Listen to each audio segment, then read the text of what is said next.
Give me a lever and I will move the world. These ancient words from wise men are more relevant now than ever. Today, more and more companies and individuals are leveraging technology to create great products online. The lever has transformed into digital tools.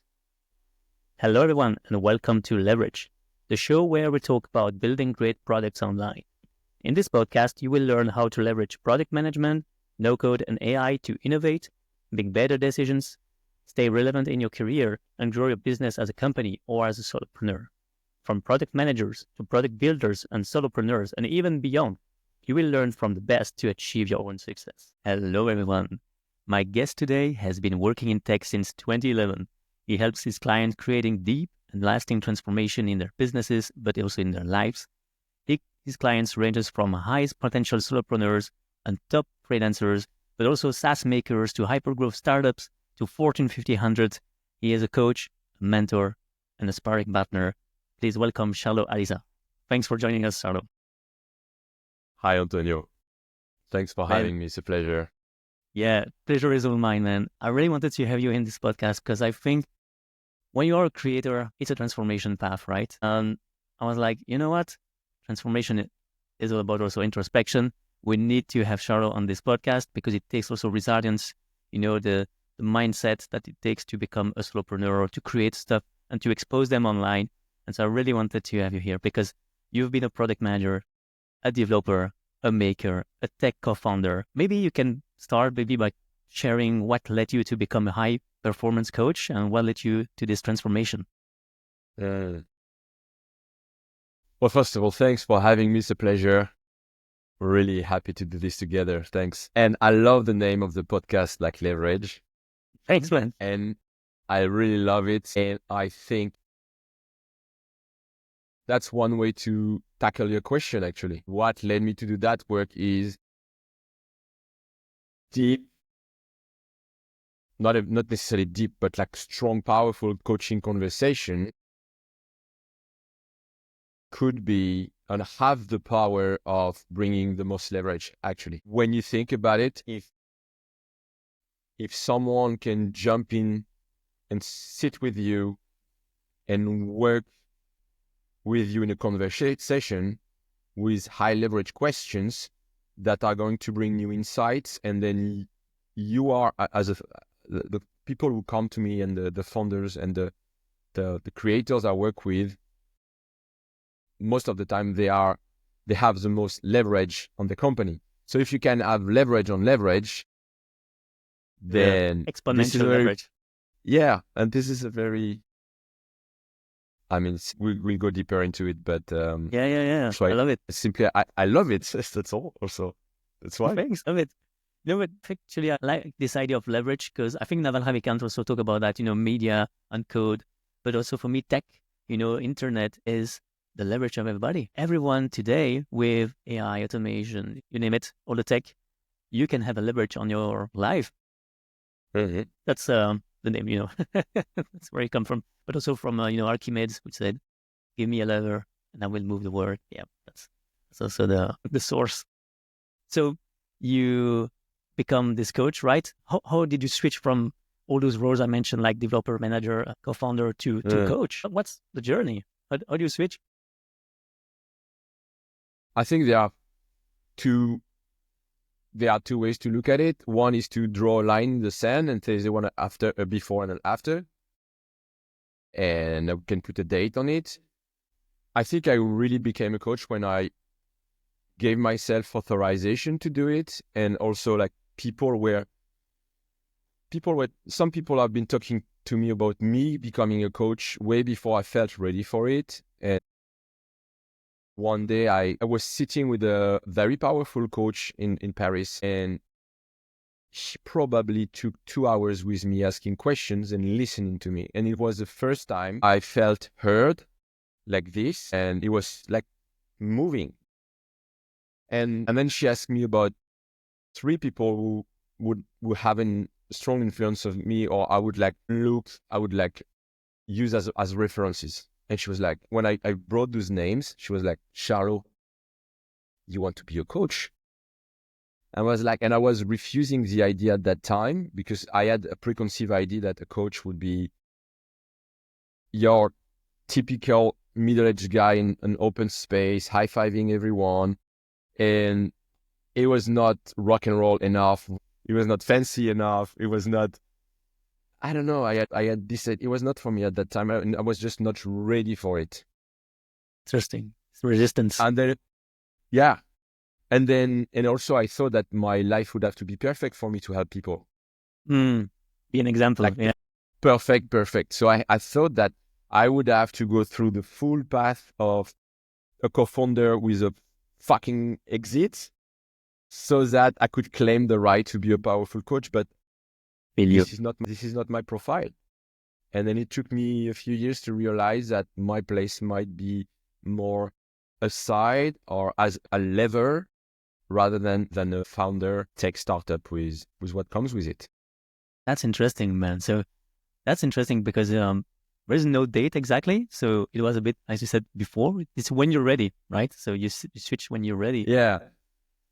It happened because you had this conversation. And then I've gone through different kind of experiences in my professional life, but also in my personal life that led me to asking many questions to try to fix me and to heal me. And so my connection with coaching initially came from helping myself. And so if I leave it on the side for the moment, and then I rewind to what I was doing before, when I was helping entrepreneurs and companies building websites and apps, initially you think you're selling website and web apps and apps. And then you think, do you sell to get a website or an app, you need code. To do code, you need a design. To do design, you need content. To do content, you need a vision and you need a message. And to do this, you need to have deep conversation of clarification. And the work of someone who helps you build great product is, first of all, to ask the good question to the different stakeholders.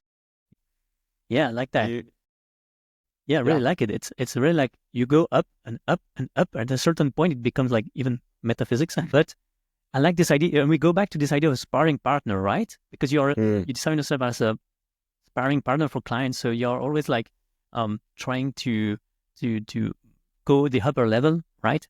How do you tailor this approach to your clients? How do you do this? Yeah. Maybe just to add to the previous question. Sure. Ahead, so when you build product, there is a product, but there is a journey itself. And when someone comes to ask you for your help to build that product because they have a vision, whether it's an MVP, whether it's a website for one-person studio, or whether it's a big corporate website for a 500 company, the person in charge of the project wants your help to move from A, frustrated state, to B, desired state. And so you help them cross that journey. And this is going beyond the deliverable. And yes, as you've coined it, the more you go up the ladder, the more leverage you have. And then eventually you stay at the conversation level. So my coaching actually finds its roots pretty much when I started creating websites and awesome.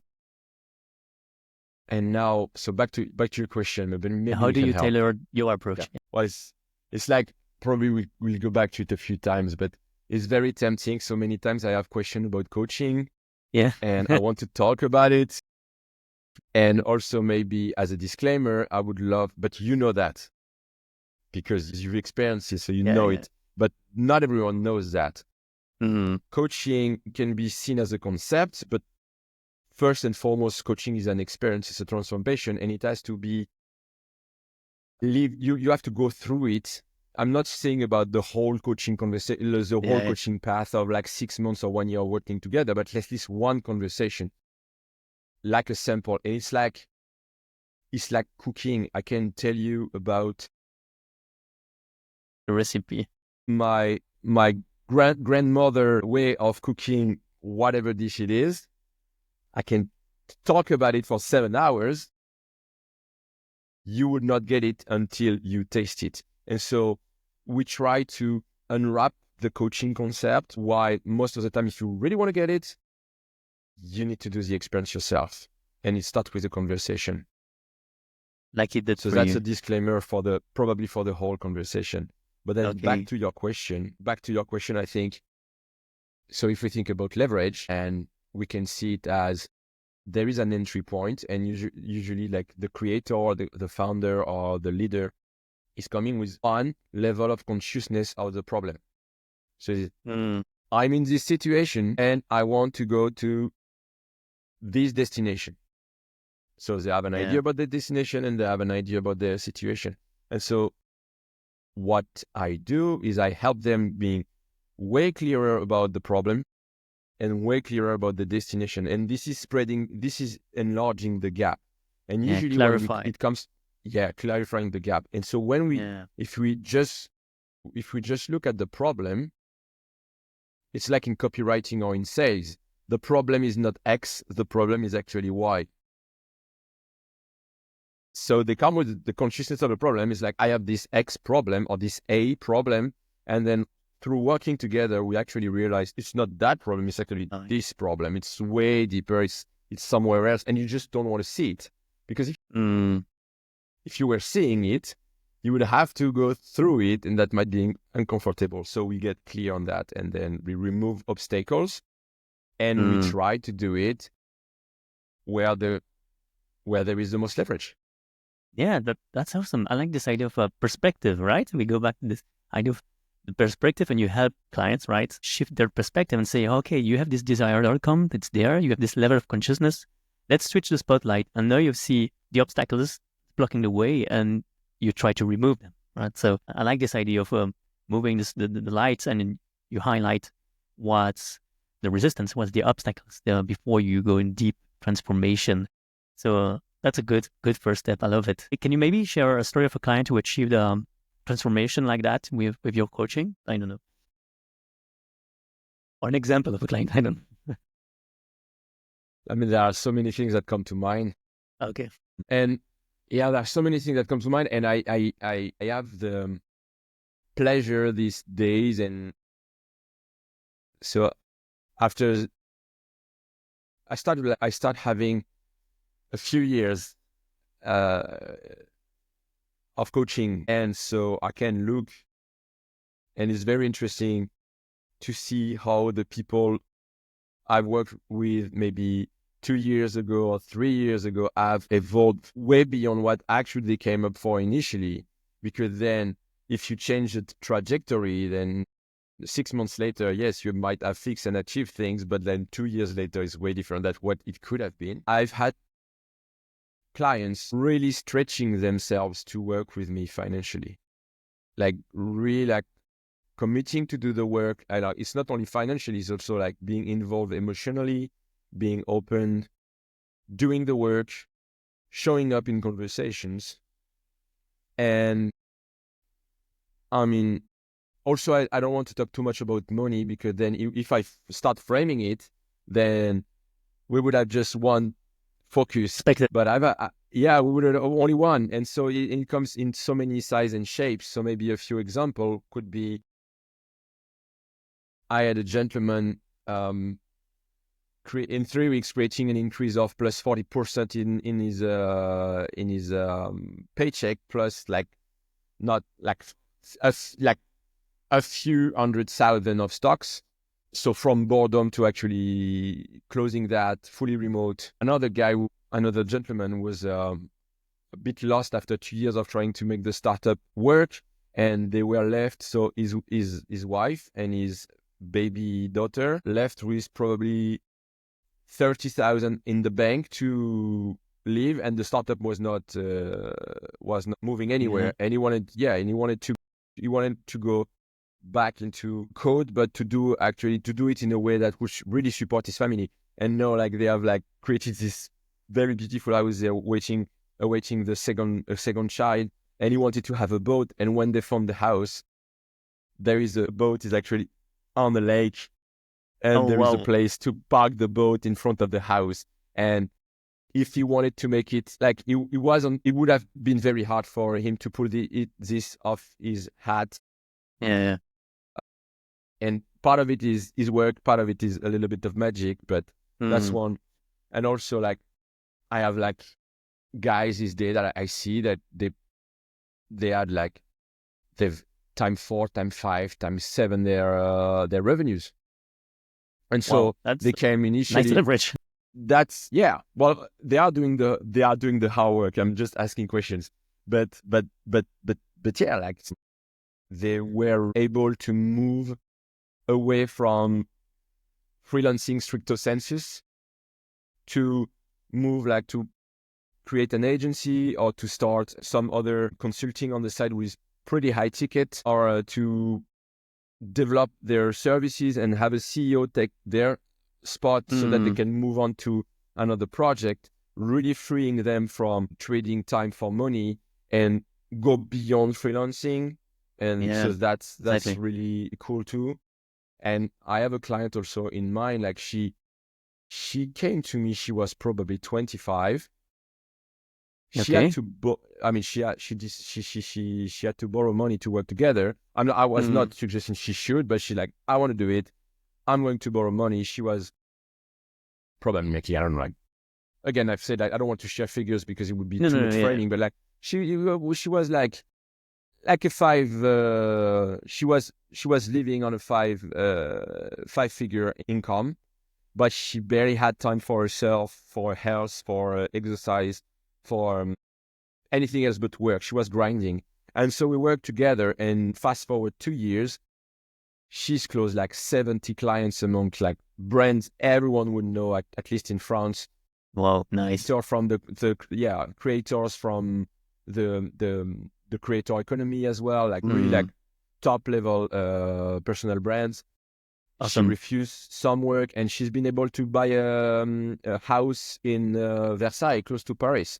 This is awesome. Yeah, in 2 years, and she's like 28, 27. Just crazy. Do you think like it's awesome because you see all those transformations? You are really like at the VIP spot, to see this. I would say spectacle, right? This is a nice place to be, to watch and be there to see transformation, but also to be the actor. Do you think it's because you arrived at the right time, or it's because you really play a key role in this transformation? Well, my ego wants to think I'm playing a key role because then I'm important, of course. Or you just moved away. Maybe you arrived at the right time because they were ready, as you said, and just moved away. I don't know. I just guessing. The more I do it, and the more I do it, the more I realize that it's not about me, and the more I try to withdraw myself from the equation.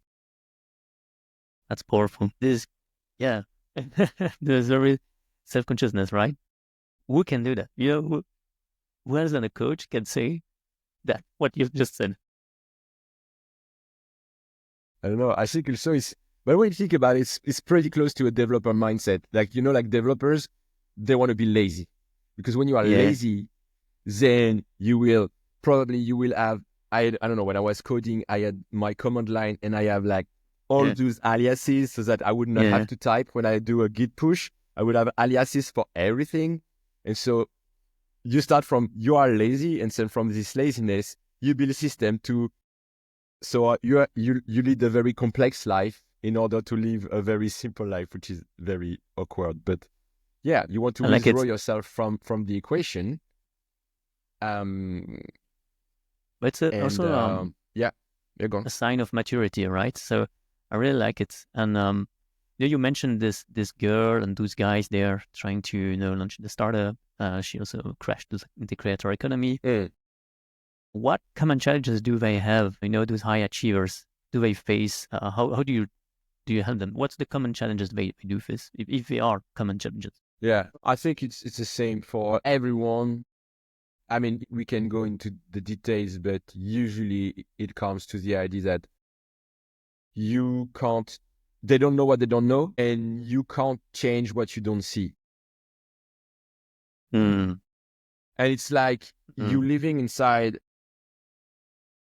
If you can picture a bottle of water, and you are inside, and from the inside you cannot read the sticker. Oh, Cannot read the sticker because you're inside. yeah, And so yeah. if you can get someone who actually is Outside knowledgeable button. enough about your kind of business or industry so they can connect to your problem. I don't have to be better than my clients are all better than and more successful than I am and I would ever be in their fields.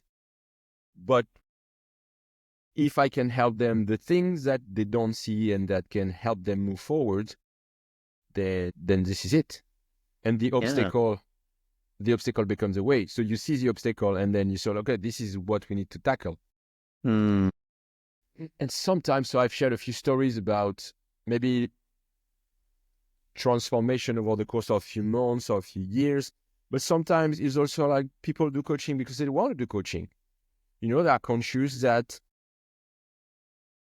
and usually it comes with a little bit more maturity, either in business or in life, but they value the idea of sitting with someone once or a few times a month, depending on the logistics, that will, because they know that whatever they come with, we sit together and we will find something that will ease the way. And for this moment of time in their day, in their week, in their month, they will stop leading. And as a coach, or I would be leading. So they trust me enough to lead the conversation so they can relax because they're taking care of everyone. And then something else happened because they use a different way of approaching their problems and their intellect. And sometimes, I've shared a few stories, but it could be also like the number two of a hotel company, like in his 30s, like running a company of 50 hotels maybe, and he needs to deal with this situation with a human resource trying to pick my words, deal with a human resource situation in one of the countries. And this is a very pretty hot subject. And so if we can create ease around the way we would communicate, Yeah. Yeah. or I would see this is leverage because we spend 1 hour together or a few hours together. But then if we can tackle this right, then this will impact many people and the whole company and pretty much every stakeholder. Go smoother. Yeah. That's one. Or maybe one time it's like a couple of entrepreneurs, they are like husband and wife, and they have this situation is like, I have this thing, but I don't know, can we talk about it? And then we jump on the phone and then we spend 7 minutes talking about it. I'm like, okay, give me a sec. And then I would call someone else and whatever the subject is, and I would come back and we would fix this in maybe 25 minutes and they save PK on the spot. Okay. But they also like they spare themselves a year of brain damage because this route was definitely not good. And was done below 1 hour. And maybe another story is one guy wanted to sell his consulting. He's a former CTO. And he came to me, he wanted to sell high leverage. And he came to me, I'm doing this proposition to help a startup. And his first proposition was 10K. And we sat together and I helped him see the value of his work. And he signed pretty much the same proposition at 37. And it took 2 hours. 2 hours with a high return on investment, I would say. You see, that I liked it because it's actually, you mentioned brain damage, but I think this is the word.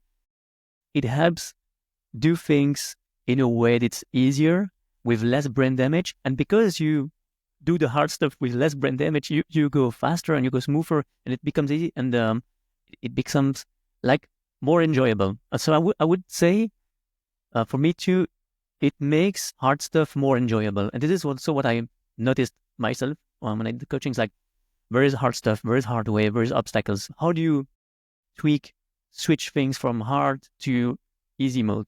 And I think that's the beauty of coaching. Sometimes it allows you to put the easy mode and say, it doesn't need to be hard. It doesn't need to be extreme.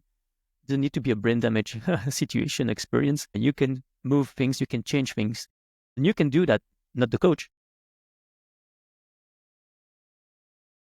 Yeah, I love this perspective, man. It's You mentioned the word high performance early on. Yeah.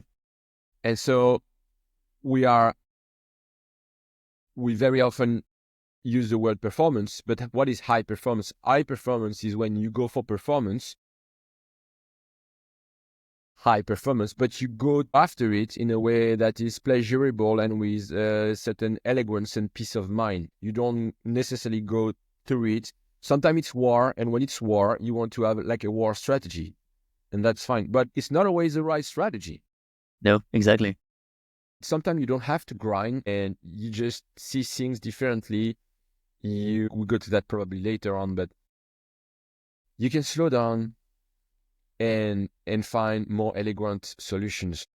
Love that. You know this sentence that keeps reminding me that but it's like go slow to go smooth, go smooth to go fast. I love it. Yeah. It sometimes it comes in my mind very often. And you were mentioning. Yeah, sorry. Yeah, go on. Go ahead.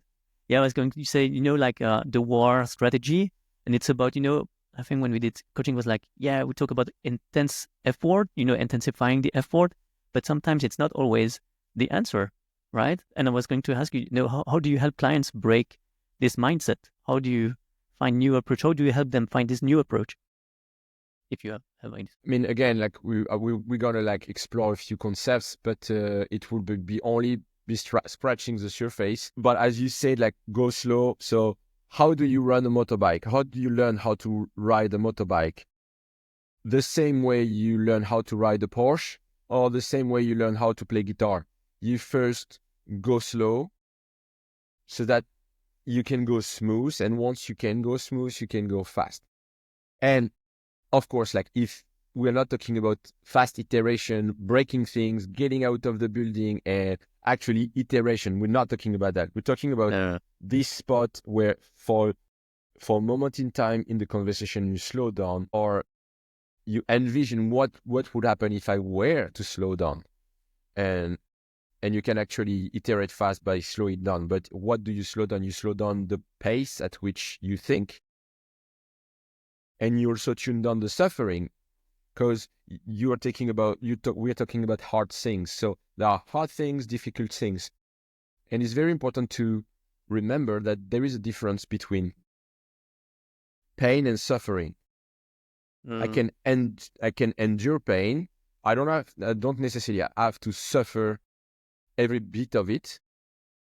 And the difference will be mostly, in many cases, in the story that I tell myself about that pain. So I think it's Hormozy was saying like, what you are doing is hard, and this is what hard looks like. So if you want to do the hard things, then just realize you're doing hard things, and this is what hard looks like. And there is no problem with it, as long as this is intentional and you are free to do the hard things.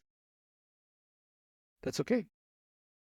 Yeah, that's okay. But sometimes, you're just stuck. I don't know why. The way you approach things, you're paralyzed and you're just stuck.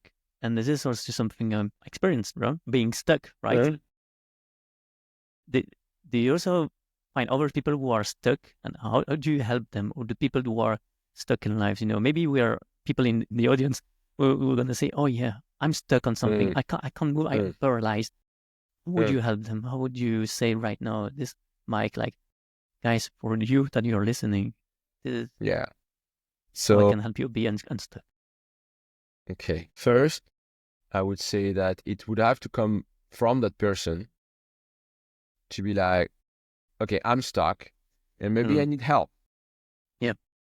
Because, I mean, if it's not coming from the person itself, it would be very hard to help someone that doesn't want to be helped. So you want to reconcile with the idea of being stuck. The first thing is you can see it as a problem, or you can see it as a bug, or you can see it as a feature. And maybe being stuck is not a bug. Maybe being stuck is not functional. It's not comfortable. It's not fun. And it's not leading you to where you want to go at the pace you want to go at. But it's here for a reason. So I would start with the idea like, okay, I'm stuck. but I'm safe and I'm stuck for a reason because there is something I need to see. There is something that needs to change and I don't know what it is, but I'm going to find out and whatever happens, I'm safe. And this is very mindset-ish kind of Yeah, thing. because it's like But you're this, stuck because you have to realize something, and until you haven't realized it, you're still gonna be stuck. And there's a reason why you're stuck, yeah, but you don't know. Yeah, and you have to find it. most people at that time are very frustrated. Like, F you, I gave you so much money to fix me. Give me the F answer. Like, fix it for me, please. I'm stuck. What should I do? You Yeah, can't tell them yeah, what to do, right? It's like yeah. go find Please, yourself, but you're stuck for a yeah, reason. yeah. You stuck for a I can reason. help you discover. Yeah, you're stuck for a reason. And then take a deep breath. And yeah, but like many people will be very frustrated at that time from hearing this from a coach because like, I'm stuck, but you don't understand. I'm stuck. Like, you need to help me. You Yeah, need to fix it. and Okay. I think you know those guys because you've been on that side, right? You've been also an Of course. entrepreneur, co-founder, and developer, so you know that frustration. Like you're looking for some help, and you're like, Man, crap. So yeah, it's like more than my share. And I think at every stage of development, there is a new stage for you somewhere of being stuck. You're just stuck with a heavier weight or at a deeper level, whatever. mm, Being stuck sometimes, so you don't want to be stuck. And there are ways to prevent being stuck. But the first thing about being stuck is that you see yourself as being stuck. yeah, yeah, You see yourself as being stuck. And so you've been moving so fast or you've been forcing yourself in a way that was not meant to be and something is wrong. And I love the idea that for something to change, when you do want to do deep change requires courage, bravery, and discomfort. And most of the time, what you want is on the other side of this discomfort, of this fear. So what has to happen for you to change? What has to happen for you to change is maybe one of two possibilities. One is what you want, you love it so much that you're going to go through that fear, or the pain you are experiencing right now has to be so heavy that you move your butt to do the things that would lead you to something new. So you need to be stuck. Because if you're not stuck, you're yeah, not moving. So you're going to create a bunch of problems so that you will eventually, finally face it. And a good analogy for it is, imagine we are doing a trek, so we are on the mountain and we go for a walk, and then at some point in time you feel something in your feet is wrong, like you have a pain in your feet, in one of your feet. And so what do? We stop and you remove the laces and you remove your shoe and then you check and there is a gravel. mm, So the pain you experience while walking is very useful because if you are not feeling the pain of the gravel, you're not removing the gravel. We keep walking and 20 kilometers down the road, you no longer have a foot to complain about. It's gone. It's like it's to damage. yeah, So yeah, the pain is actually a feature that helps you moving, but it's very hard to see it when you're actually in the pain. And so yeah, where a professional comes here is to help you be at ease with pain and be like, you okay? It's okay. It's okay. You are going to be okay. And we are going to figure it together. And there is nothing wrong about you. And yeah, yeah. but Sometimes you yeah, panic, right? Because you feel this pain and you're like stuck and you don't see the light and you're like, how do you do? What do you do? Save me, like give me the answer, or what, and you panic. And I think the same when you code and you have all those errors. It's buggy everywhere, and you have this road red alert, everywhere. Like, oh my gosh, yeah, it doesn't compile. Do not compile. Do not yeah, compute. What should I do? yeah, And you panic. And so you search online. You yeah. search the answer everywhere. Sometimes you have to take a break and go back to the code and say, okay, let's this step by step. Let's put this in little chunk. And I think that's so.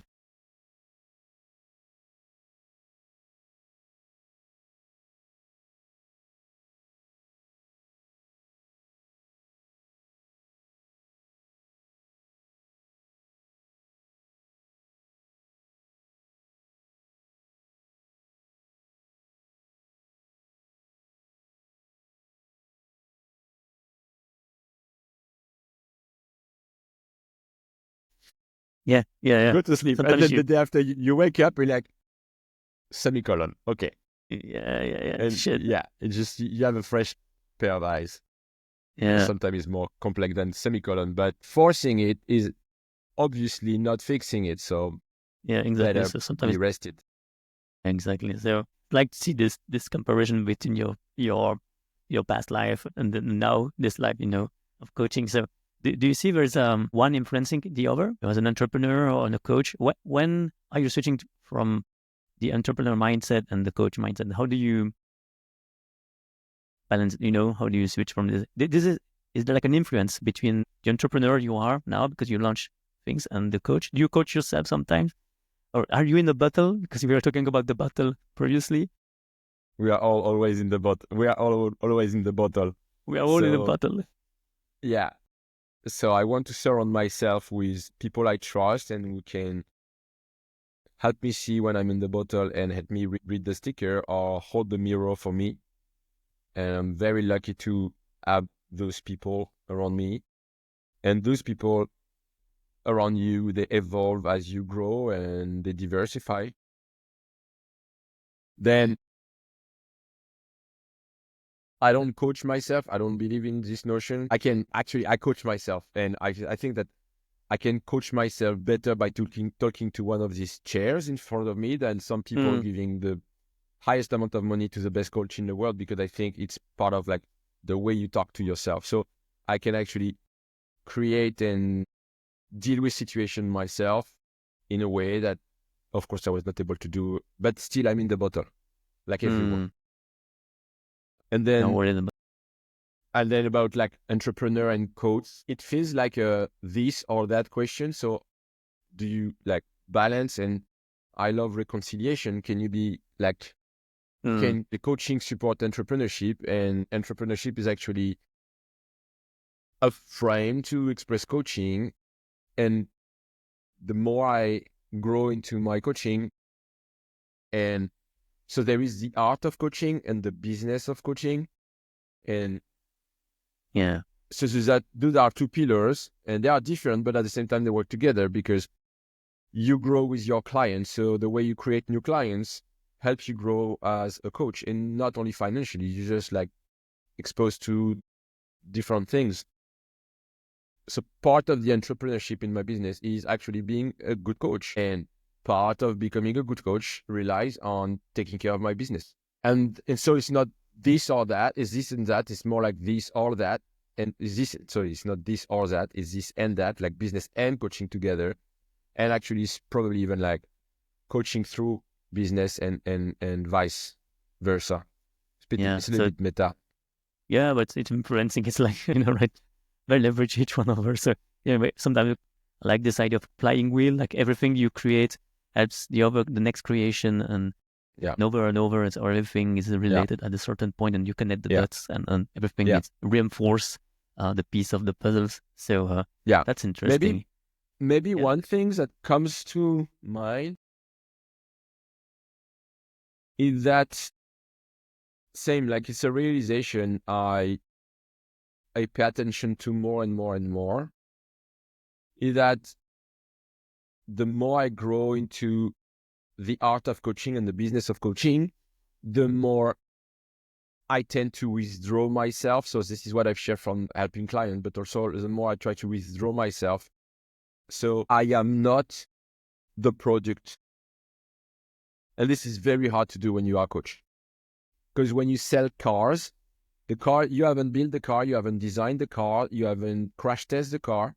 And so you can be emotionally not in a very good place. It's still the same car. You can test it, open it, check it, double check it. When you start selling freelancing, for instance, or services that you are very close to, then it's a little bit about you. Yeah, you are the vehicle. You are very close. Yeah, you are very close to, you are the vehicle or you are very close to the vehicle. When you pour your soul into your product as a SaaS founder, in the early, like for many founders that are not really seasoned, the product is about them. So there is a lot of fear of rejection. So they're not going out of the building. They're not talking to users. Why? Because it's more comfortable to stay in the building stage. Okay. Why? You're not your Because product. it start touching to their identity. Yeah. Oh yeah. And when you do coaching, there is nothing. There is nothing to protect me from what's happening. Yeah. It's And you. this is a tricky one. But still, the more I grow into the art and business of coaching, the more I tend to see it still as a business and as a service, that whatever is my state, because I do have a life too, with the like ups and downs of a human life, as everyone. Like everybody. And but the more I see it, and the more I want to see it as a service, as if one of my a friend was like, think about it as you are selling chairs. You are building chairs, selling chairs, so that I can actually draw a line. Step back. Yeah. Also, That's a very good point, man, because I love this idea of it's your identity, and we didn't scratch this identity concept, but I really love it because there's this ego, because you project yourself, and you are not your product, you are not your service. And I think this is good to remind, because, we have all this mantra on social networks say, if you want to sell, people don't buy what you produce, don't buy what you give, but buy who you are, And so you have to put your identity sometimes in the game at stake, because people buy from a person, they don't buy what you buy. They also buy what's behind who the person is, who's the founder and stuff like that. So sometimes it's good to remind the people they are not the product, they are not the service. Yeah. And still they buy who you are, but still people will say only a portion of what you are. I'm not my shirt, I'm not my hair, I'm not my glasses, I'm not my name. I am, and you are not. You aren't either. You are so much more than all of this. What's an identity, right? Yeah. We can do another episode only on that. Man, this is a philosophical question. I love it. What's identity? What makes you? Is it the concept of everything? What's the mindset? I love it. I'm talking about like personality. Sorry. Go ahead. Yeah, there's not just to add to this, like Jeremy Coleman helped me see that the idea of like, this is there is a personal brand, but you are not the product, and whatever you say online or what you show up online, this is not you. It doesn't mean it's not authentic and true, but I'm not the same.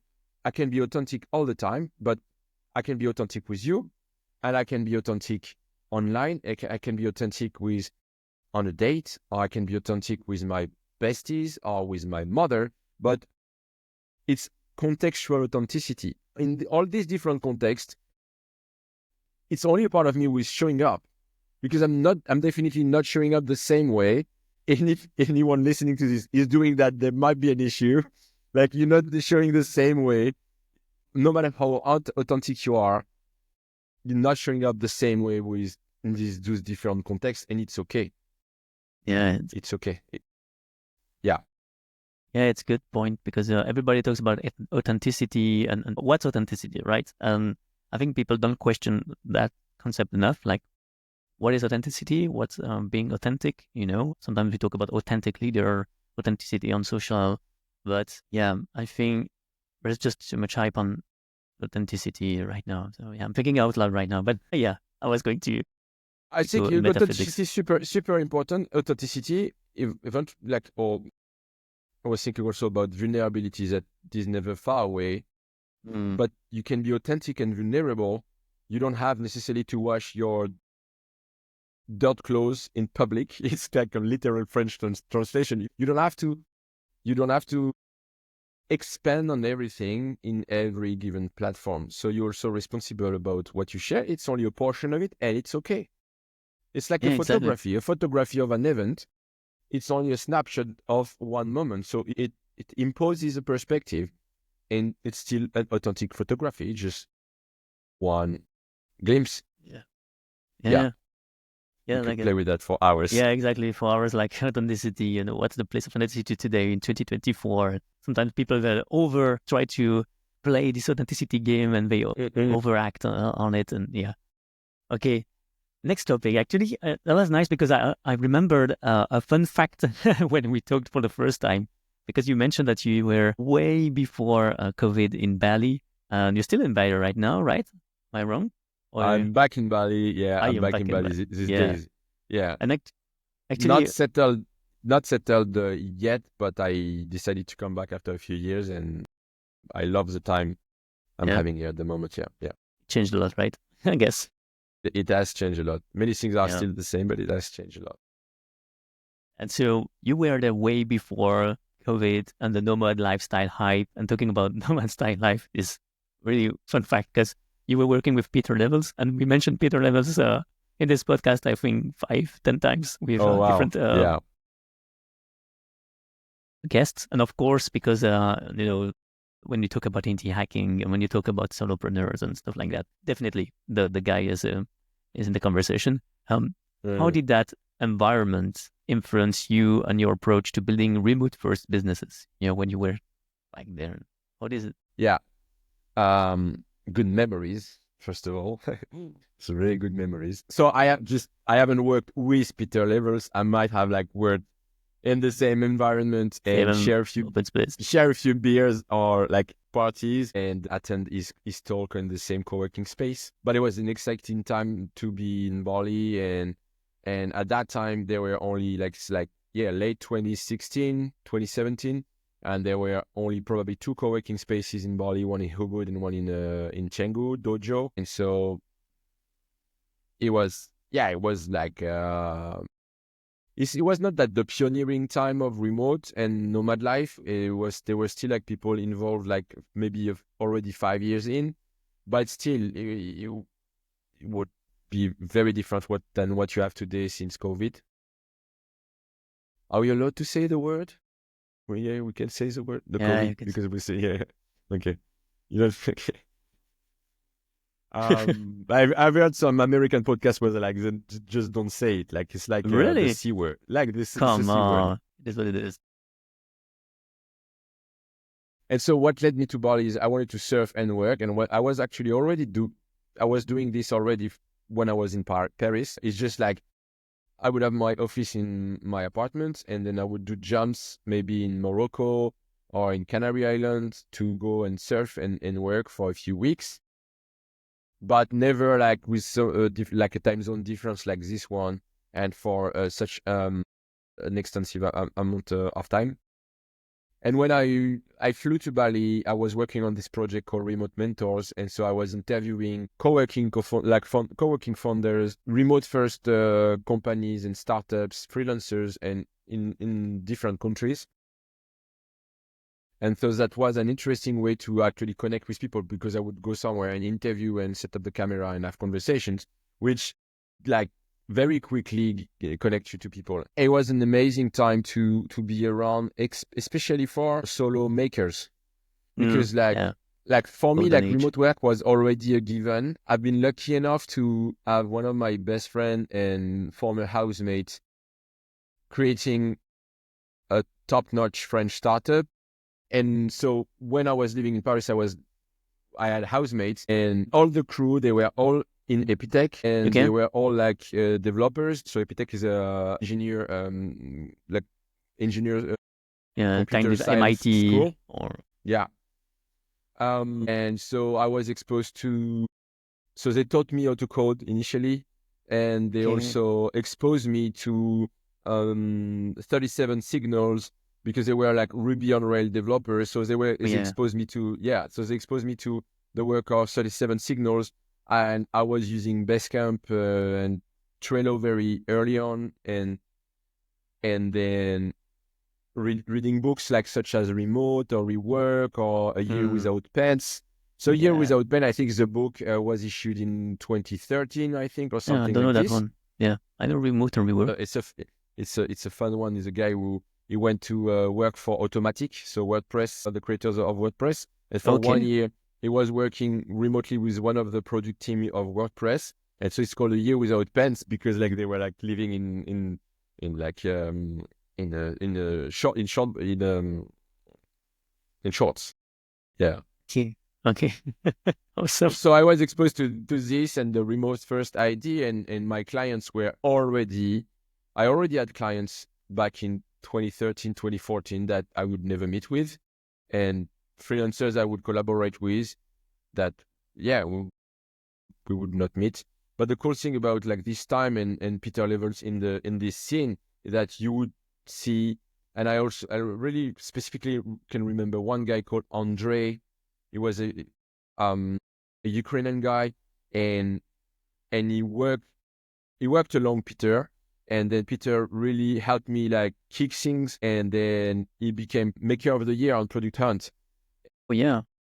And then he was making a living from being an indie hacker from that time, because people were exposed to other people. So you have guys like such as Peter coming, and then other guy coming like, okay, I'm selling developers and I'm doing a course, and totally shifting, and you would see it happening before your eyes, because you would see those people coding at night together and be like bam, bam, bam, bam, bam, bam, bam. Or you would have like those people making launches. They would sell courses and they would launch courses like high 6 figures without even building the course. So they would, and this concept is like back in 2016, 2017 with 2024. So for us, like many of those things seems like a given, but like in these days, there was difference. I'm talking like an old, I'm talking like an old dude back in the days.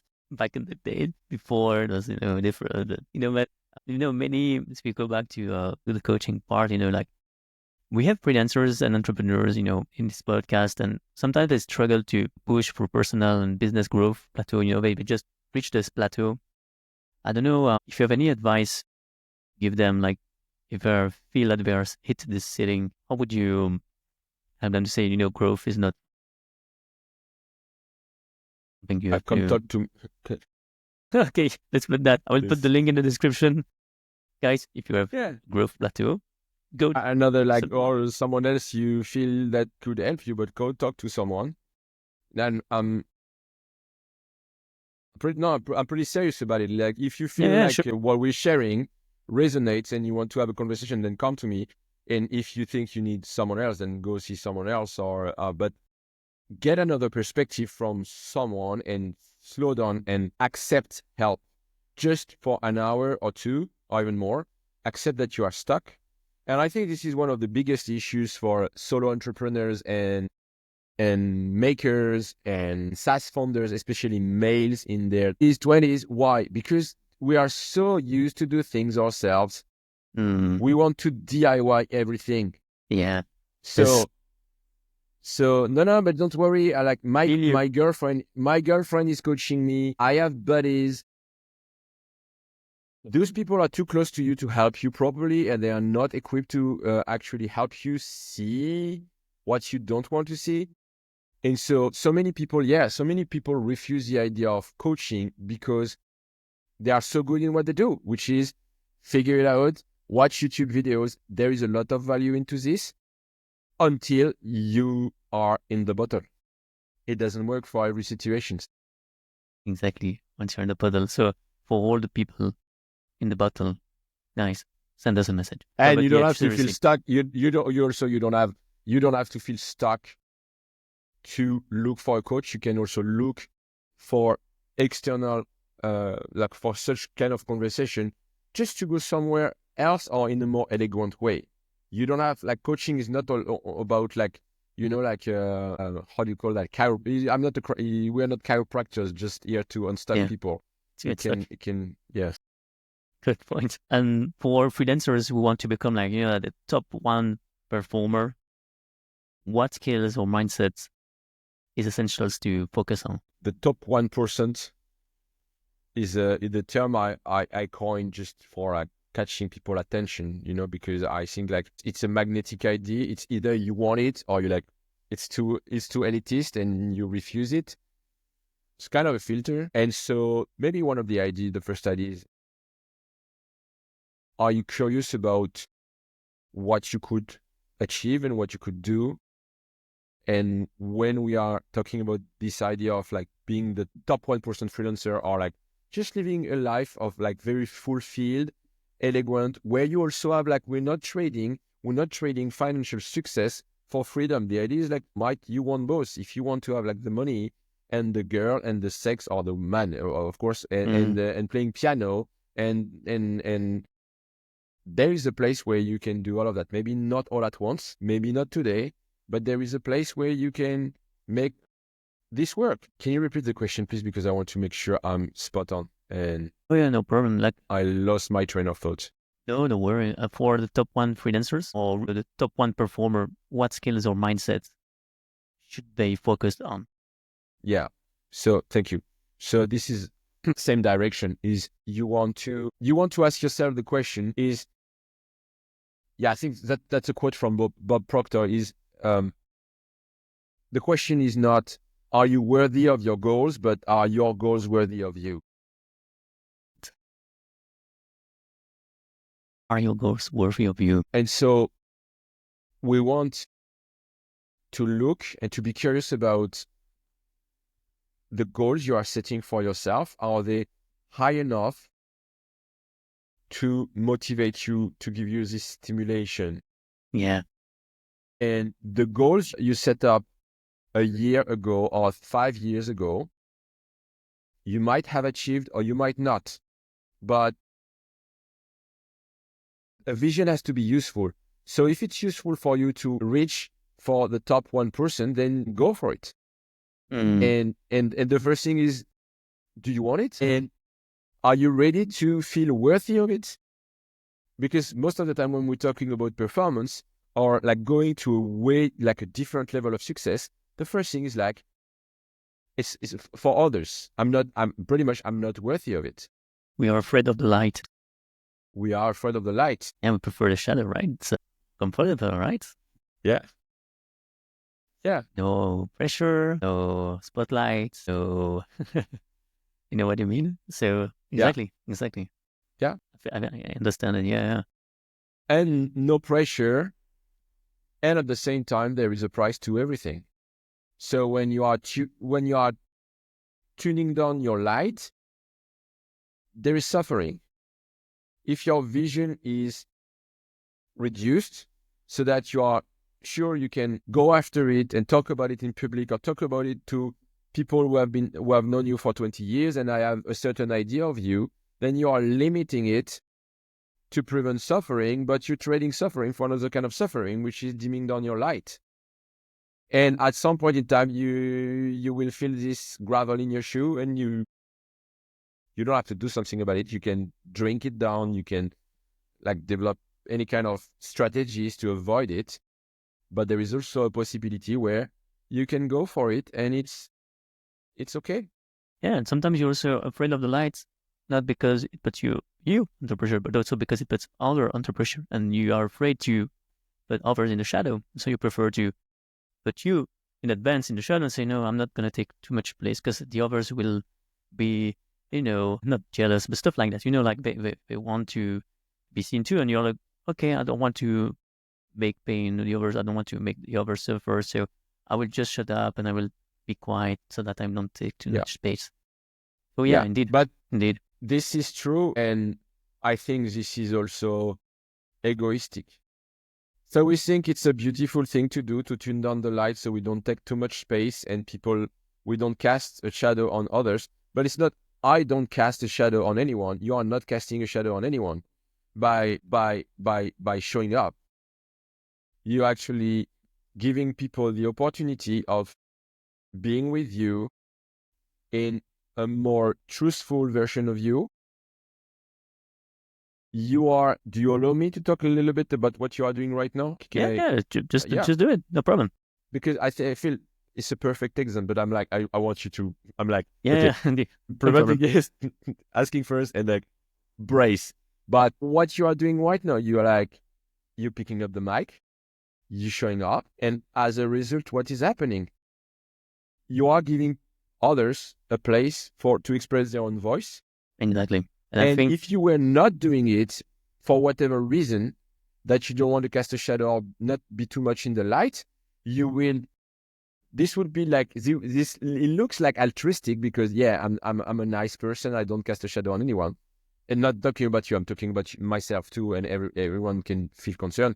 But actually, this is egoistic because we are preventing others from experiencing your work, your creativity, your generosity, and this is a problem. Yeah, exactly. That's a real problem because you have to shift this mindset of win-lose to win-win. If you have lights, you can share the light with others. And the opposite, people can also share. It's a win-win. Like you have to put the lights on the others and the others will put the lights on you. So I think it's a win-win if you have this reciprocity, right? Sometimes you don't have reciprocity. So provided they want to receive it. Yeah. But when you show up, when you don't show up, you also disempower the person from making a decision. So if I decide not to show up because I will cast a shadow from person A or person B, what am I doing is I'm putting the decision on them so I can blame them for me not showing up, which is cowardice. And also I'm removing from them the possibility and the power of decision, their autonomy. Because if I was showing up, or if I'm showing up, I give them autonomy and I give them the power to actually be in the light or not. And this is about them, not about you, or not about me, or not about anyone. If they don't want the light, or if it's too much, they are not ready, it's okay. Yeah. And I can create a different environment that will support my growth. And if they want it, then more often than not, what's happening when we are showing up with bravery is that we also give others the authorization to do the same. When I'm setting up limit and I'm like, this is not okay. And this is happening in also different places in life. When you think about sex, for instance, so sometimes, like most of the time, my clients come for business, but more often than not, we have like the conversation about relationships or sex. Yeah. When some of the two partners is not expressing their needs or desires, I'm not talking necessarily about expressing all your fantasies, but expressing someone I want to change or someone I want to experiment, something I feel. If I'm not talking about it, I'm not giving power to my partner to play with it because I'm making the decision for both of us. But also, I remove the possibility from her or from him to express her own needs, her own wants, her own desires. So by actually speaking up what I want and what I need to others, I free them because they can do the same. Good point. Yeah, indeed. It's reciprocity. You give the others the right to express and to take a decision. Got it. Awesome.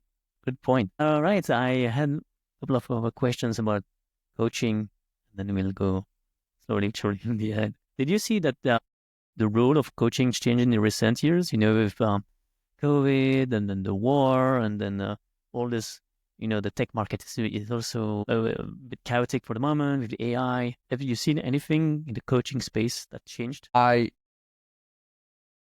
Looking at things from a social or a macroeconomic point of view and analysis is not my main strength. I tend to look at coaching maybe with one conversation at a time. And this will not go anywhere.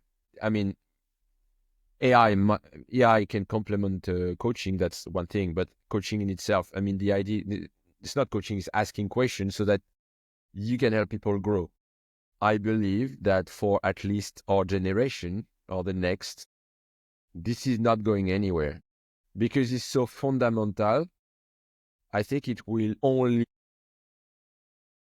There is also already a sophistication of the market. So the thing with coaching is like there are very low barrier to entry. Anyone can be like, hey, I'm a coach.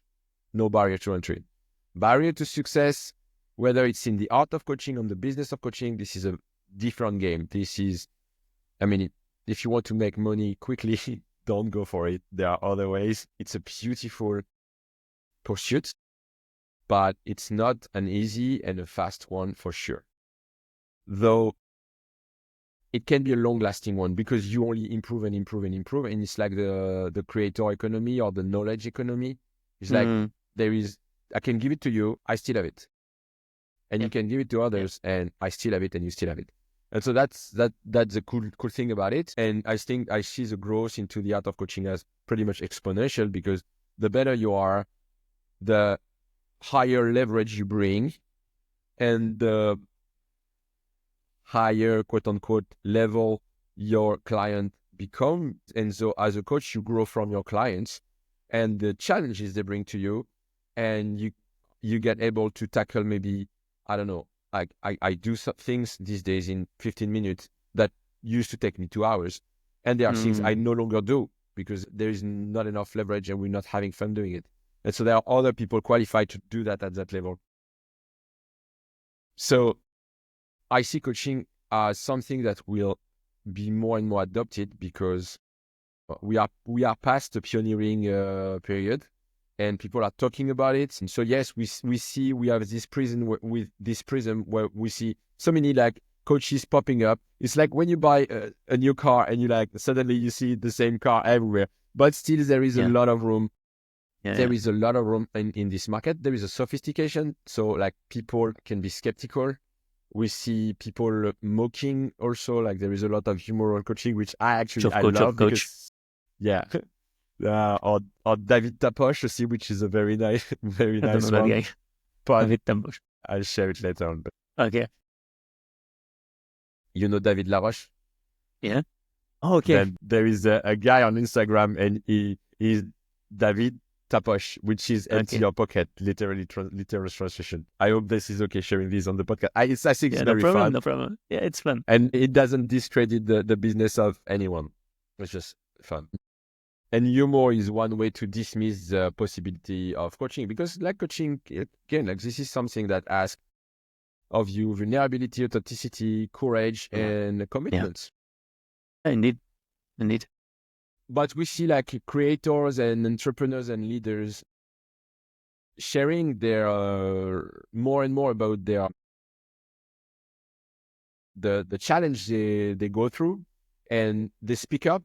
And so they share about their burnouts, they share about their failures, they share about bankruptcy or whatever, like kind of like hardships. So people share more about the hardships, and they also share about the solutions, among which more often than not, you see that they got help. So that's for coaching. And I think like if you want to live a life where many things are taken care of for you, you can order everything online, and people can show up at your door and deliver whatever you want.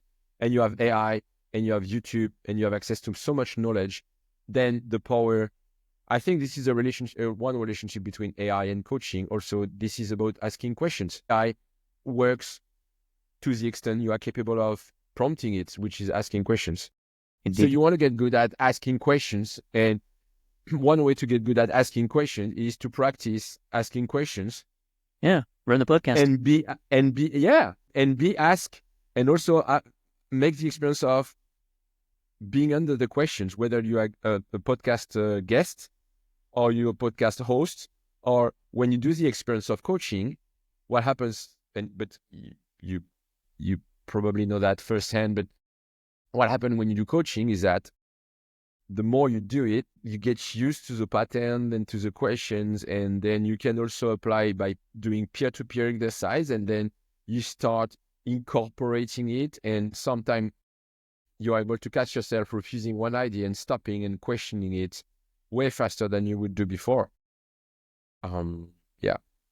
Okay. Okay, I'm wrapping it up right now. Yeah, no problem. We can. What? I was going to ask you like about coaching. The end of the answer is like very, very awkward way of like, okay, I'm stuck. I was going to ask you about coaching. Like we talked previously, like how did you transition? What made you change and so on? But what has been one of the most challenging transformations you faced personally? How did it shape you as a coach? I think I've spent a great amount of time in my life changing. It's like in high school, I changed classes after 1 month from scientific to art. And then I've changed from cooking to business school to tech to whatever. So I think I spent like the last 25 years changing. When I started doing coaching, I was like, this is something I could do for 25 years. So it's different, but I'm not getting younger. So, it's also probably coming together with growing up, finally growing up. Amongst the, I think you grow from the hardship. You grow from the gravel in the shoe. And sometimes it's a gravel, sometimes it's a fucking big rock. Mountain. Yeah. A mountain And, in the shoe. Yeah. Yeah. One definitely is I've gone through a very difficult breakup after 11 years of relationship. Also, this is what led me to Bali and to creating a new kind of life. Okay. So that's one. I found myself also, but I always wanted to have this kind of a very close to a monk experience where I withdraw from life. And I had the version of that, which was unforeseen, is when COVID hit. I was in Ukraine at that time, in Odessa, and initially was meant to be 3 weeks. But long story short, I spent 11 months in Odessa, and in these 11 months, 9 months I spent living on my own. In Ukraine. In Ukraine. I don't speak Russian, I don't speak Ukrainian. And so I would code, I would coach, I would start showing up on YouTube videos as a guest and doing things like this. I would play guitar and I would train at the gym. And so I had a PT, a personal trainer, which I wanted to have. It's just like, I wanted to have that. I didn't see that I would have to be on my own for 9 months. So I spent 9 months on my own, which is kind of maybe a reborn situation in a way, like this is a very symbolic number, which I did not pick up. It just happened to be this way. So it's very hard to be for such a long period on your own, but it gave me the opportunity to try out things that I could not have tried and achieved if I was living the life I was before, like with more social or relationship. Yeah, I like this idea of retrieving like a monk, taking sometimes it's like a ritual, for next phase, like a cocoon, and then you become butterfly. I like this idea of I think it's also in the Zarathustra, this idea of you go in a mountain, and then you have this in several civilizations. You have to have this ritual. You go in a mountain or somewhere in isolation, and then you come back to the village as a man. Yeah. The symbolic idea is very nice. The idea of a retreat is very nice. But also, I don't want people I don't want people to interpret it as go and withdraw from life for 9 months to fix things up, because this is not a recommendation. I mean, like, I did it and I see the value of it afterward. I would not recommend it to most people, maybe a few, but not most people. The monk mode can be a nice solution for some, for a period, but monk mode can be very addictive and very toxic. So beware with that. It's like manipulating explosives. You want to pay attention to it. Already. It works. Okay. Don't do this at home. But I mean, it's like monk mode. Monk mode works, but there is a price to it, and also you want to know how to get out of monk mode afterward, because monk mode, this is not a life. This is not a life. I mean, it can be a life for a few months or a few years, but I don't think this is living. And when one of my friends asked me, it's living then. And she asked me, like, what did you take from this experience of living on your own in Ukraine? Like, among which experience I would try, I spent like 28 days without ejaculation. Yeah. I would do experience like this, or like whatever. Experimentation. Yeah. This is, but this is also but I remember this is nothing to do with actually my answer, but it happened when I was there. Yeah. And she asked me, what did you take from this experience of being 9 months on your own in Ukraine? And I was like, it's kind of same. It's a double-edged sword. There are two sides. One is it is the most important experience of my life. And I would recommend it to everyone, because we're not used to be alone, and we are alone. There was a lot of suffering involved, a lot of tears. I've been really like feeling my emotion to a point that can be frightening sometimes, but I had to go through that. And part of it makes me who I am and help me do my job today, because when my clients are feeling things, I'm not afraid of it. And so one part is like, wonderful. I'm blessed and I'm very grateful for that. And the other part was like, I don't wish it to anyone. Okay. Because it was so hard. Yeah. It's dedicated approach, because exactly, you can't generalize things. So yeah, you mentioned it's not living the monk mode. What's living for you? What's good living? It's a good life. Maybe one way to approach this is when you stop asking the question. That's awesome. And of course, I could expand on everything I want to do, achieve, experience. But in the end, I think so there is this guy I met in the sauna the other day, and we were talking about our tattoo. So he asked me about my tattoo. You read about it, yeah? Seen it, Yeah. And then he asked about my tattoo, and then I asked about his tattoo. And funnily enough, like both of our tattoos were like kind of like initiations stories. But there was this very peculiar tattoo he had on his forearm, and the tattoo was a present, like a present box when you give someone a present, and it's wrapped up in a nice paper with a ribbon. So he had this tattoo. And what's the meaning of this? And the meaning of this is it's a present, and a present, and the present is a present. So the only thing that exists is the present.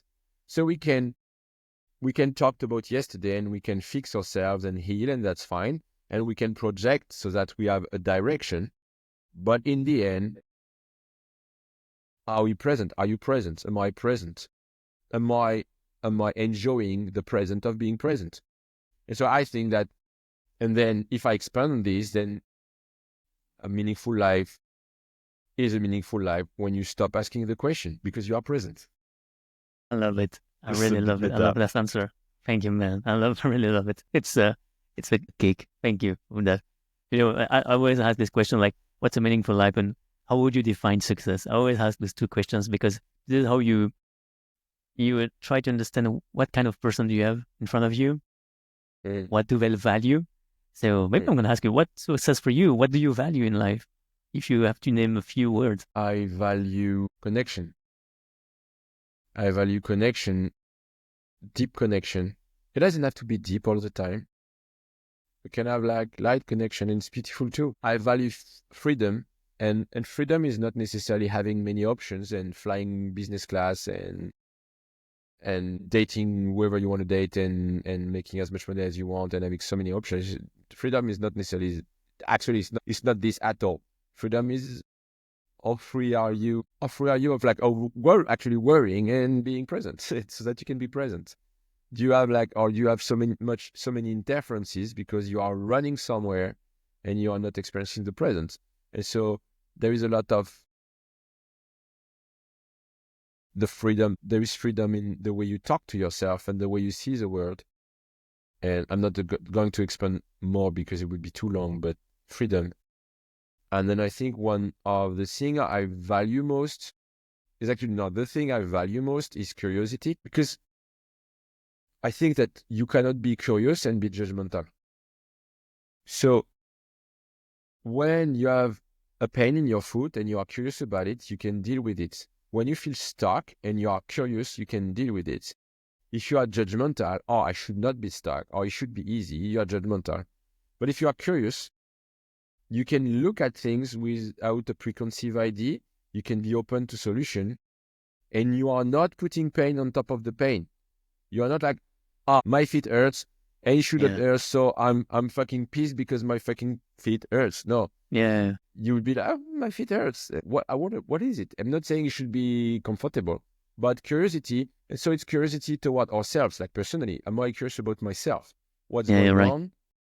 What do I want? What could I do? What is the gap? Where or what is that could create leverage? If you're not curious about it, you can't find it. So curiosity, and it's also curiosity toward others, because same, if you are curious about the person in front of you, or even like the person in another country, if you are curious, you are not judgmental. You are welcoming the idea that there is a difference, and you can connect. So I really believe curiosity is like something to be cultivated inside people, inside children, in relationship, in couples, in businesses, in teams, in pretty much everywhere. I would like, yeah. I love this idea. Never thought about curiosity, about you can't be curious and judgmental. So this is mind blowing for me, and this is true. This is true because when you're curious, it's like the philosopher. It finds everything's a curiosity. It's like, why do things happen? But with this, sparkling curiosity, like with a positive vibe, like why is that like thing? You can't see the world like it's like something in the world happening. You would say it shouldn't happen like that, but sometimes you can say, wow, is it happening like it's really happening like that, or why is it happening like that? And you're curious about it, and you keep smiling about like, wow, I want to know the root reasons and the joy of finding the reason why it's becoming. Yeah, I totally rely on that. All right, we are. Sorry, go ahead. Thank you for stopping me. But it's like it's the same when you build products. You want to be curious, and you can welcome user feedback and bugs in a painful and judgmental way. Like it should not happen. Maybe it should happen because you need to deal with your debt, or some of the features or the way you communicate together. And if you deal with it from a curious perspective, it can be very useful. Now, at some point in time, you don't want to be only useful and pull all the strings. You want to also sometimes focus and make decisions. But curiosity is a gift and can find space in so many different areas. Yeah, sometimes you have to put aside the ego and say it happened like that, and users are using this like that. So don't think you're smarter than them. This is how they do it. It's like also in investment. People think they can time the market. They can think they can, pick the right stocks at the right moment, and you can't pick the market. You can't beat the market at some point. You're not smarter than all the others on the market you are also trading. So sometimes you need humility and say, okay, stay humble, stay curious, and say, okay, it's happening like that. It is what it is. Deal with it. Also, when you're an entrepreneur, you can't beat the market. You're not smarter. If the idea doesn't work, if there's no product market fit, not because you're smarter or you're too in advance. Sometimes, yes, that's what we say, but sometimes because you're too in advance, and you have to recognize you are too in advance. So, yep, humility. All right, so I have closing questions. So try to answer them without overthinking. Okay. So, you ready? Go on. All right. The questions you wished I asked, but I didn't. What's my favorite position? What it is? I haven't said I would answer this. Should I expand, or like just like I'm just answering the question and we move on to the next question? It's kind of you can answer, then we move on. But if you feel that it needs some explanation, some details, you can go. But it's I think there is a lot to learn in the way we deal with relationship and also sex. And we very rarely talk about it. And it's I'm not saying it's a place for exploration in this podcast. It's just like an invitation maybe to also look at that part of our lives with curiosity as a place to grow, and that can carry on in the way we collaborate in teams or inside in the business world. But that's all. I'm stopping here. All right. What people don't know about you? I believe, hopefully, there are many things people don't know about me, including the favorite position. I hope. I think the idea that comes to mind is the idea of being a paradox, but it's again like me talking about me is kind of like awkward. Yeah, I've been living my life pretty much as a paradox sometimes, and it's okay. You can be awkward and have like many different facets, many different aspects, and some of them, like at one point of my life, I was wearing expensive varnish shoes and cufflinks, and I was teaching like people how to build very complex Excel spreadsheet for finance in a top business school. And a few years before that, I would have like blue dreadlocks and many piercings, and I would be screaming new metal hardcore. Those are like, it's really hard to, this is a paradox, but also it's an evolution. And I think you can be many different things in a life, and it's very fun. It's not necessarily very comfortable, but it could be fun to change until you find yourself and you remove You don't need the shoes, you don't need the cufflinks, you don't need the piercings, and you can be different things, not necessarily together, but one after the other, or one from the other, and it's a fun game to play. Okay. Where are you in 5 years and what do you do? So my brain keeps going. Yeah, in 5 years, I'm a dad. I'm a lover to my wife. I'm a great son. I'm a great brother. I'm a best friend to my friends. I'm an athlete. I'm an artist. I'm a creator, and I keep creating. Man, this is awesome. There are so many sub questions to that, like what's a good brother, what's a good friend, but it is what it is. I'll go to the other questions, but yeah, we could do another podcast just for all the things we put in handing on pending. All right. Who are some of your favorite creators or thinkers influencing your work? There are many names that come to mind, but where I want to go through to is my clients. Yeah, because I do work with creators, and when I see themselves showing up and showing up at whatever version of what they want to show up, whatever way they want to show up, but I see them showing up, and also some they are evolving and they are asking more from me. So there are the former clients from where I see the gap, and I'm like, whoa.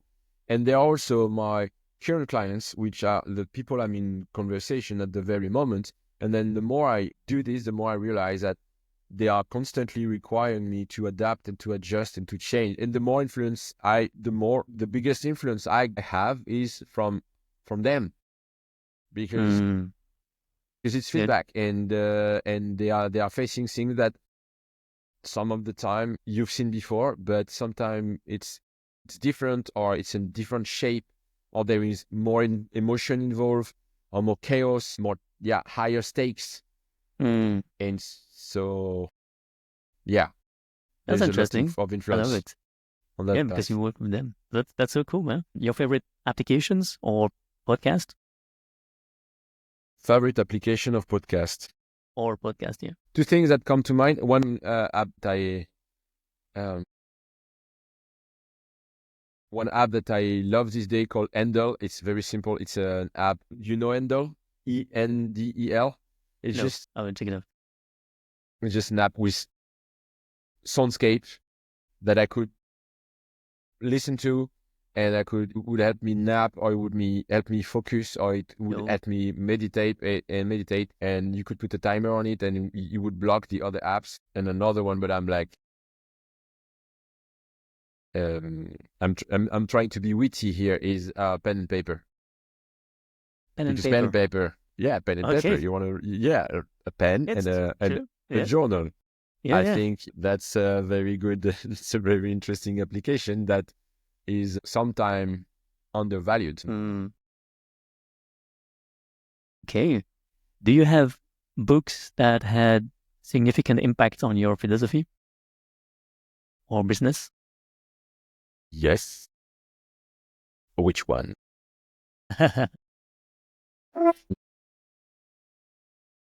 So in my top 5, one of them, I think is top 5 or top 3, is The Creative Act, A Way of Being. Have you read it? My library, but I didn't read it yet. Okay. So maybe after this you will just have a look, because the beauty about this book is you don't have to go from start to finish. You can just have like 2 pages. And so this book, The Creative Act, A Way of Being, is a book by a gentleman called Rick Rubin. And Rick Rubin is one of the most influential music producer, and he's worked with people ranging from Red Hot Chili Peppers to Beastie Boys to Metallica to Adele. Oh, nice. Like so many people. And the book is really, it's a compilation of, maybe it's a little bit like the Almanac it's not the Almanac from Naval Ravikant. It's not by Naval Ravikant, but it's kind of the same kind of No, a yeah, book, okay. and it brings together creativity, spirituality, philosophy, Wait, okay. and it's full of wisdom. It's full Okay, of I'm wisdom. gonna start reading it. Bought it long time ago when we had this coaching and then developed it. Mm. I'm stuck right now with David Derrida. So that's what I'm reading right now. Other books? Sorry, I interrupt you. Other books? If you want to share, otherwise we can skip to the next question. But this is speaking one. All right, that one is okay, no problem. Another one which shifted my perception around like making money is The Science of Getting Rich, and it's a very small book. Like I think you can go, if you listen to it, it's like 2 hours.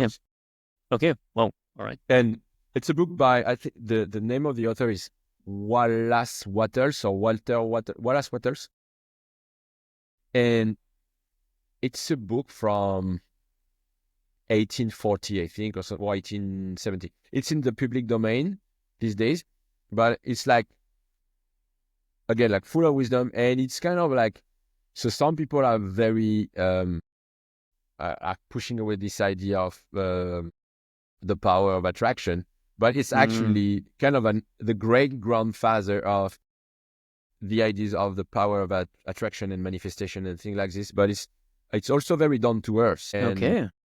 and an easy read. All right. 2 hours. Thanks, man. Thank Yeah. you, man. All right. Do you have a quotable quote or a baseline? I'm smiling because I tend sometimes to drop so many quotes, and like it's like just like ridicule to have so many quotes in so okay, one more. Remember your future. Awesome. Okay. Next people you'd like to hear in the podcast. I'm gonna be witty again. I'm thinking about you. I think you Okay. should do an episode where we get to hear your voice and your perspective. I think it would be super cool. You know what, man? I'll write this down. I'll do it. I'll do an episode just with you, me, and the mic in solo. All right. Thanks, man. Good point. Where can our listeners connect with you? The best way to connect would be on LinkedIn. Okay. Yeah, you can look for Charlo Allizard. The name is I'll put your link in same. the description. Put the link. Yeah, feel free to reach out. Feel free to send a message. I answer everyone. Just sometimes can take some time, but I'll get back to you. So, man, that was the last question. So I wanted to thank you again for your time, for your insight, for everything, your openness, your transparency, your authenticity. It's always a pleasure, man, to talk to you. You've been a nice mentor. So looking forward how this relationship will evolve in the time. So thank you again for everything you've done, man. Likewise, man. I really appreciate being here and sharing all of sharing all of this with us and having me. Really very grateful for it. Thank you. Man, have a nice day. You See you, too. man. Ciao.